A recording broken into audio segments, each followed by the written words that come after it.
नमस्कार जय हिंद साथियों। देश की राजधानी दिल्ली में सैनिकों के एक महासम्मेलन का आयोजन हो रहा है। आप मेरे जो पीछे जो तस्वीरें देख रहे हैं, ये तस्वीरें उसी सम्मेलन की है और इस सम्मेलन के ऊपर देश के सभी युवाओं की नज़रें टिकी हुई है, क्योंकि काफ़ी समय बाद ये सम्मेलन आयोजित हो रहा है और इस सम्मेलन की अध्यक्षता आर्मी चीफ MM नरवणे करने जा रहे हैं और साथ साथ देश के रक्षा मंत्री जी भी इसमें शिरकत करेंगे। सम्मेलन की शुरुआत हो चुकी है और कहीं ना कहीं कई ऐसे स्टेटमेंट भी आ चुके हैं जो कहीं ना कहीं आपकी भर्तियों से जुड़े हुए भी स्टेटमेंट उनको देखा जा सकता है। देश में लगातार सेना रैली भर्ती परीक्षा, सेना रैली भर्ती होने का इंतजार कर रहे युवा इस सम्मेलन से आने वाले परिणामों के ऊपर उनकी नज़रें टिकी हुई है। वो चाहते हैं कि ज़रूर कुछ ना कुछ अपडेट इनको इस सम्मेलन के माध्यम से उनकी भर्ती को लेके, उनके एग्ज़ाम को लेके कहीं ना कहीं उनको मिल जाए और कहीं ना कहीं उसी मेल से मिलता जुलता एक स्टेटमेंट आर्मी चीफ का आता है। और हो सकता है कि इसको लेके कई सारे साथी लगातार परेशान है, परेशानी की स्थिति में गुजर रहे हैं, तो मैं वो स्टेटमेंट आखिरकार किस तरीके से एक अलग रोल निभाता हुआ दिख रहा है वो आपके साथ साझा कर रहा हूं। तो साथियों, बिना समय जाया करते हुए क्या है वो स्टेटमेंट, उसके ऊपर नजर डालते हैं। तो साथियों, ये जो सम्मेलन है इसके प्रमुख मुद्दे क्या क्या थे आप देख रहे हैं कि सबसे पहले राष्ट्रीय सुरक्षा की चुनौतियाँ।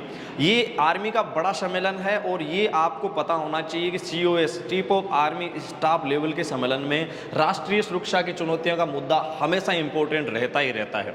साथ साथ रशिया और यूक्रेन में जो विवाद चल रहा है, वो वहाँ वार की कंडीशंस है, उसको देखते हुए उसके ऊपर भी कहीं ना कहीं चर्चाएं होगी और स्वदेशीकरण के माध्यम से आधुनिकीकरण ये प्रमुख मुद्दा है। आपको पता है देश के अंदर मेक इन इंडिया प्लान को इससे जोड़ा जा सकता है और इसके ऊपर भी विचार किया जाएगा और उत्कृष्ट तकनीकी को शामिल करने।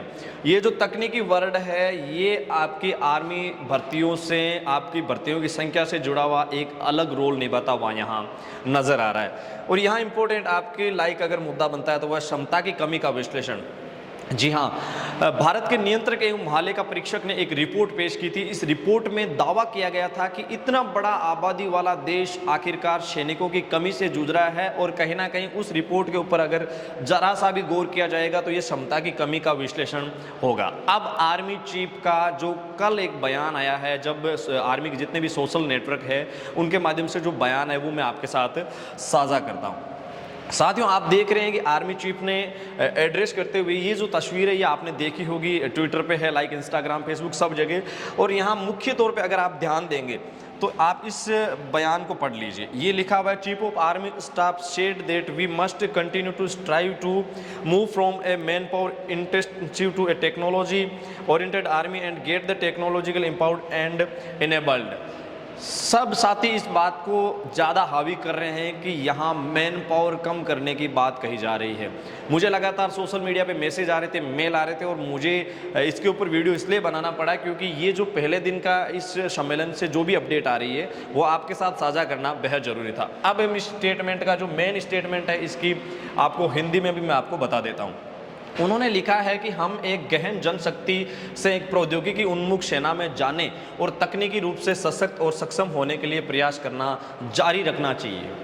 जी हाँ, यहाँ एक ये तकनीकी शब्द है, ये बार बार मैं इसके ऊपर ज़्यादा बोल रहा हूँ। क्योंकि एक स्टेटमेंट आई थी बालाकोट एयर स्ट्राइक के समय, जब पहली आपको पता 2019 में जो एयर स्ट्राइक हुई उसके पश्चात इसकी पहली वर्ष के दरमियान रक्षा मंत्री जी ने एक स्टेटमेंट दी थी। उस स्टेटमेंट में कहा था कि अब जो युद्ध है वो हाइब्रिड एंगल से होंगे, मतलब आपको मैन पावर से ज़्यादा आपको तकनीकी के ऊपर विचार किया जाना चाहिए। देखिए, मैं जनशक्ति मैन पावर की बात कर रहे हैं तो ये इसके ऊपर अब कह रहे हैं कि अब हमें एक गहन जनशक्ति से एक प्रौद्योगिकी उन्मुख सेना में जाने। जी हाँ, जनशक्ति, मैंने एक स्टेटमेंट आपको ये भी साझा की थी कि भारतीय सेना में जहां 120 जवान अभी है वहां केवल 80 जवानों की ही ज़रूरत है, मतलब कि 40 जवान जो एक्स्ट्रा है। इट मीन्स जो 40 जवानों के ऊपर जो खर्चा हो रहा है वो कहीं ना कहीं जो बजट की बचत करके तकनीकी के ऊपर अगर भारतीय सेना खर्च करे तो आगामी दिनों में या आगामी वर्षों में या आगामी पीढ़ियों में जो युद्ध लड़े जाएंगे या भारत को किसी भी प्रकार की डेंजरस कंडीशन सामना करना पड़ेगा तो तकनीक सबसे इंपॉर्टेंट योगदान रखेगी। ये कहना था चीफ MM नरवणे जी का। ये है आज की ताज़ा अपडेट जो उस सम्मेलन से निकलते हुए आ रही है। अब साथियों, कई सारे साथी भारत के नए सेना आपको पता है प्रमुख का जैसे ही नाम अनाउंस हुआ उसके पश्चात कई सारे साथी सोच रहे हैं कि एमएम नरवणे के कार्यकाल में उतनी रैली रिक्रूटमेंट नहीं हो पाई, चाहे कोविड की बात करें या तकनीकी कई सारी ऐसी पॉलिसीज हो सकती है जिसके चलते रैली रिक्रूटमेंट बेहद कम हुई है। कई सारे साथी इस बात को लेकर खुश हैं कि हो सकता है कि मनोज जी पांडे जब नए आ रहे हैं तो हो सकता है इसके ऊपर ज़्यादा जोर दिया जाएगा। तो मैं बता दूं कि वो ऑलरेडी सेना में हैं, ऑलरेडी 39 साल से सेना में सेवाएं दे रहे हैं और उप सेना प्रमुख है, मतलब नरवणे जी के बाद दूसरा स्थान इन्हीं का है। और इनका सेना प्रमुख बनने का एक पीछे पॉइंट ऑफ व्यू ये भी है कि ये सबसे ज़्यादा सीनियर उनके बाद में यही है। अब उम्मीद हम हर किसी सेना के प्रमुख से यही करेंगे कि वो आर्मी रिक्रूटमेंट की जो प्रणाली है उसके ऊपर ध्यान दें, लेकिन वो तकनीकी के ऊपर ज़्यादा जोर दे रहे हैं और 2018 के बाद ये तकनीकी शब्द ज़्यादा हावी हो रहा है आर्मी रिक्रूटमेंट रैलियों के ऊपर, ये आपने देखा होगा। अब इनके ऊपर ज़्यादा अगर हम गौर करेंगे तो इन्होंने भारत के इतिहास में आपको पता है कि ये केवल कॉर्प्स ऑफ इंजीनियरिंग, ये कॉर्प्स ऑफ इंजीनियरिंग से आने वाले पहले और एकमात्र सेना प्रमुख हैं आज तक के भारतीय सेना के सेनाध्यक्षों के इतिहास में। इससे पहले जो भी थे वो आपको पता है पैदल चाल है, गोला बारूद है, उन कॉर्प्स से बिलोंग करने वाले थे।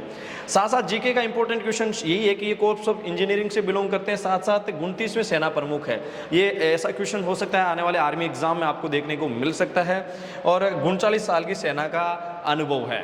और हम ये मिथक मानते हैं कि ज़रूर जो एमएम नरवणे के कार्यकाल में जो रैली भर्तियाँ हो सकता है कोविड के बैंड चढ़ी हो या एनीवन कुछ भी रीजन रहे हो सकता है कि इनके कार्यकाल में वो संपन्न हो और युवाओं को एक अच्छा मैसेज तभी भी जाएगा, तभी एक पॉजिटिव मैसेज आएगा जब देश में सेना रैली भर्तियाँ शुरू हो जाएगी। साथियों, ग्राफिक के जरिए आज आपने जाना कि देश में लगातार सेना रैली भर्तियों के प्लान के बीच जो महासम्मेलन हो रहा है देश में सैनिकों को लेके, उस सम्मेलन से जुड़ी हुई ताज़ा अपडेट जो आई है वो मैंने आपके साथ साझा की है, जिसमें साफ तौर पे कहा जा रहा है कि मैन पावर से आप जो है तकनीकी उसके ऊपर ज़्यादा ध्यान दीजिए और ये लगातार पिछले 3-4 सालों से आपको देखने को मिल रहा है। साथियों, आप देख रहे थे एडी आर्मी पॉइंट, अपने मेज़बान दिनेश को दीजिए इजाज़त।